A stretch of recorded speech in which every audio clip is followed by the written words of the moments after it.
Libertarian nominee for president Gary Johnson campaigned in Phoenix Saturday, October 1st, just weeks before the election.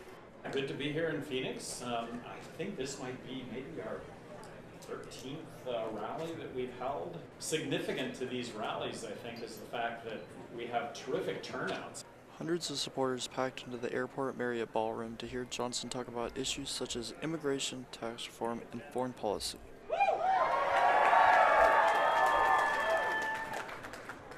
And being a border state with New Mexico, I'll tell you what, I think we should be embracing immigration.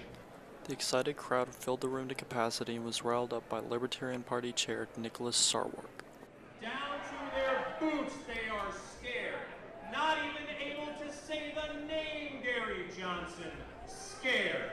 Johnson responded to critics who say his inability to name a world leader is a sign of weakness. And you know what? When it comes to world leaders, when it comes to geography, if I've got my iPad in front of me, that's a 5-second phenomenon.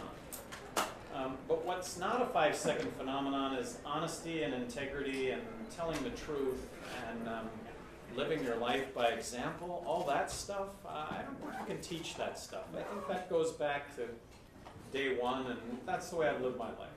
Before the rally, I asked Gary Johnson what he would do to lower tuition costs. Well, I think the main reason for the high cost of college tuition is guaranteed government student loans. That the government has skewed supply and demand. You have no excuse as a student to not go to college because of a guaranteed government student loan. If those student loans were to have never existed, I'm going to guess that college tuition today would be half of what it currently is. I also asked Gary Johnson about his views on Black Lives Matter and race relations in America today. Black lives do matter, and they matter for a reason. They're getting shot at the rate of 6 times that of whites. There is discrimination that is taking place. It's real.